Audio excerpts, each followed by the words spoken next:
मंडळी, लाडक्या बहिणीचे मी सगळ्यात 4 मोठे अपडेट आता तुमच्यापाशी मी घेऊन आलेलो आहे। आता ते 4 कोणते अपडेट असणार आहेत, ज्याच्यामध्ये 2 गुड न्यूज आहेत आणि 2 गोष्टी तुमच्यासाठी थोड्याशा अभ्यासू आहेत। तर कोणत्या आहेत त्या आणि त्यासाठी काय करावं लागेल हे मी सगळं सांगणार। आता 4 अपडेट्स कोणते ते पहिले सांगतो, जास्त वेळ मी घालवत नाही, कारण मला माहिती आहे की लाडक्या बहिणी वाट बघतात अशा व्हिडिओची। आणि विशेष भारी तर मी तुम्हाला ऑथेंटिक माहिती देणार आहे, जी योग्य ती माहिती असेल, जी कोणती इतर माहिती नसणार आहे, ज्याच्यामध्ये ऑफिशियली ज्या न्यूज असतात त्यांच्यामार्फत आम्ही बातम्या देतो। तर मी जास्त वेळ घालवत नाही। नमस्कार, योजना भारी या सेगमेंटमध्ये तुमचं स्वागत आहे। विशेष भारीचा आपला हा नवा सेगमेंट आहे, ज्याच्यामध्ये मी आज तुम्हाला लाडक्या बहिणीचे 4 अपडेट्स देतोय। आता ते 4 अपडेट्स कोणते आहेत की कोणत्या जिल्ह्यातल्या बहिणींचे अपडेट्स हे आता अर्ज बाद झालेले आहेत, जे नव्याने जे 2 जिल्हे जोडले गेलेले आहेत। ह्याच्यापूर्वीचे जिल्हे होते, ठाणे जिल्हा होता, यवतमाळ जिल्हा होता, वाशिम किंवा इतर जे काही जिल्हे होते त्यातल्या प्रत्येक बहिणीचे अर्ज काही छाननी प्रक्रियेत ते बाद केले होते। आता ती प्रोसेस नव्या जिल्ह्याला कोणते लागलेली, बरं, हा सगळा एक रेशो होता की अर्ज छाननी प्रक्रियेचा। आणि त्याच्यामध्ये असं पण झालेलं आहे की आता सरकारनं परत अर्ज छाननी प्रक्रिया थांबवलेली आहे। हा दुसरा मुद्दा आहे, ती का थांबवली आहे, त्याचे कारणं काय आहेत। आणि तिसरा सगळ्यात जवळचा मुद्दा, जुलै महिन्याचा हप्ता कधी येणार आहे, ती पण अपडेट्स आलेली आहेत। ह्या 3 ते 4 अपडेट्स मी तुम्हाला आज येणार आहे, ह्याच्या व्यतिरिक्त कोणती अपडेट नसणार आहे। तर सुरुवात करतो मी पहिल्यांदा तुम्हाला की कोणत्या जिल्ह्यातल्या बहिणींचे अर्ज हे बाद झालेले आहेत। तर सर्वात महत्त्वाचं आहे की मंडळी, जालना जिल्हा, मी तुम्हाला जालना जिल्ह्याला ज्या आपल्या लाडक्या बहिणी आहेत त्यांच्यासाठी मी तुम्हाला ही माहिती देतो की त्याची कारणं काय आहेत, किती हजार अर्ज बाद झाले। तर 57,000 अर्ज जालना जिल्ह्यातल्या बहिणींचे बाद झालेले, ज्याच्यामध्ये एकूण 5,42,392 अर्ज दाखल झाले होते जालना जिल्ह्यात। मात्र आता त्याची कारणं ऐका, कारण इतर जिल्ह्यातल्या बहिणींनी सुद्धा किंवा जे काही त्याचे लाभार्थी आहेत त्यांनी सुद्धा ही कारणं ऐकावीत, कारण ते तुमच्या जिल्ह्यात सुद्धा सेम पॅटर्न लागू होणार आहे। पण तो होईल का की नाही हे पण मी तुम्हाला पुढे सांगेन। आता ह्या पडताळणीमध्ये जवळपास मंडळी तेव्हा एकूण 57,000 अर्ज बाद झाले 5 लाखातले। कारण काय, तर वार्षिक उत्पन्न 2.5 लाखापेक्षा जास्त असणं, कुटुंबातील सरकारी नोकरदार कोणतरी सदस्य असणं, 4 चाकी तुमच्याकडे वाहन असणं, किंवा जी काही मर्यादा आहे वयोमर्यादा त्याच्यापेक्षा तुमचं वय जास्त असणं।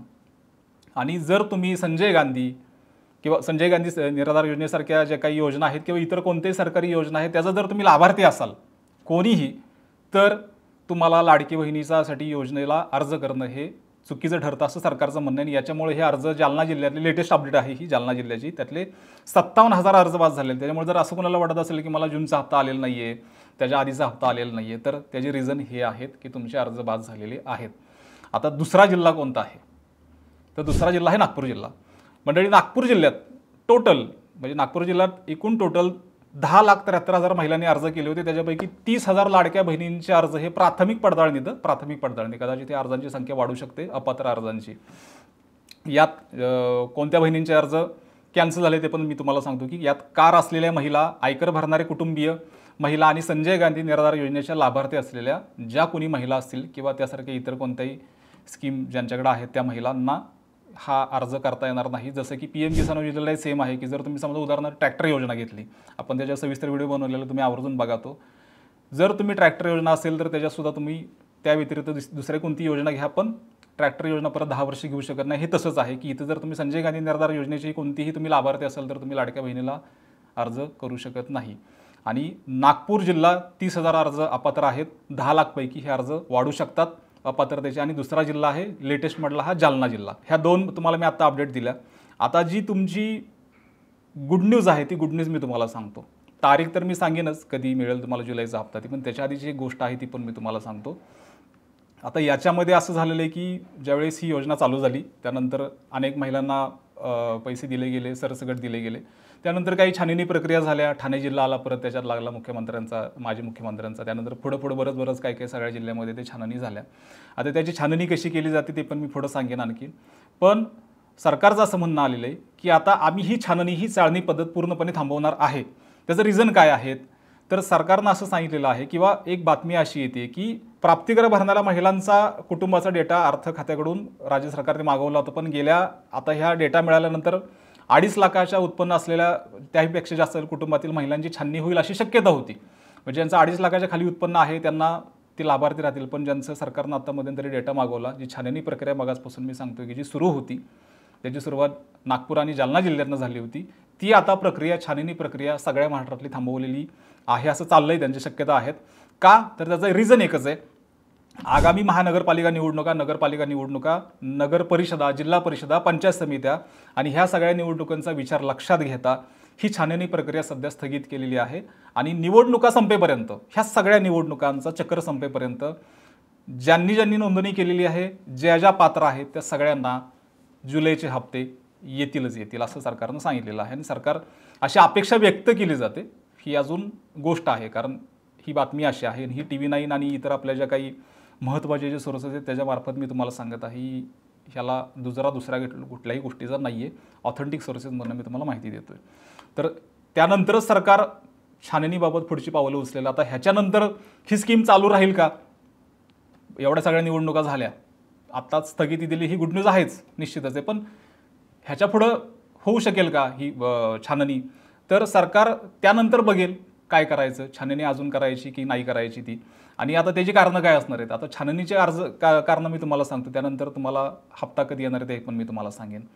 तर छाननीची कारणं काय आहेत की तुमच्या सगळ्यात महत्त्वाचं त्या लाडक्या बहिणींनी एक लक्षात घ्यायचं की तुमचं आधार कार्ड, तुमचं रेशनिंग कार्ड किंवा तुमचं जे काही ज्याला आपण म्हणतो की बँकेचं कार्ड आहे, त्याच्यामध्ये जर स्पेलिंग मिस्टेक असतील, कारण या गोष्टी व्यक्ती वेगवेगळ्या दिसतात, तुम्ही आहात एक, पण कागदावर तुमचं जे काही तुम्ही अर्ज आहे, तुमचं आधार कार्ड आहे किंवा रेशनिंग कार्ड आहे किंवा बँकेचं कार्ड आहे, तिथं जर तुमचं नावाचं स्पेलिंग मिस्टेक झालं असेल, ते सुद्धा अर्ज बाद होणार आहेत तुमचे तिथं त्याच्यामार्फत सुद्धा.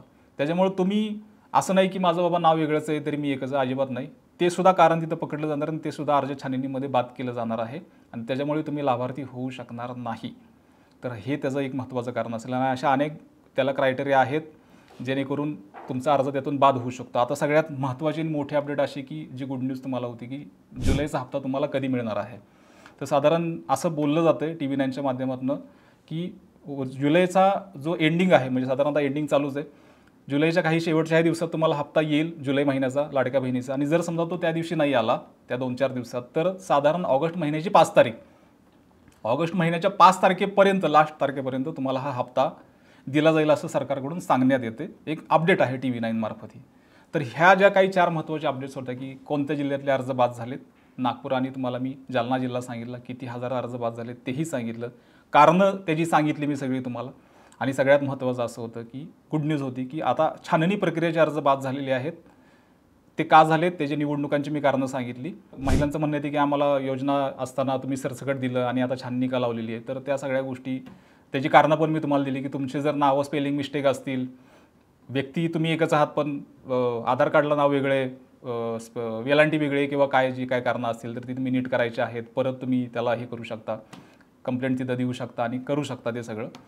आणि जर नसेल तर तुमचा अर्ज त्यातनं बाद आहे. तर काहींना अजून जूनचे पैसे आलेले नाही आहेत, काहींना आलेले आहेत, ज्यांना नाही आले त्यांनी समजून जा की तुमचा अर्ज नाव तुमचं बाद झालेलं आहे.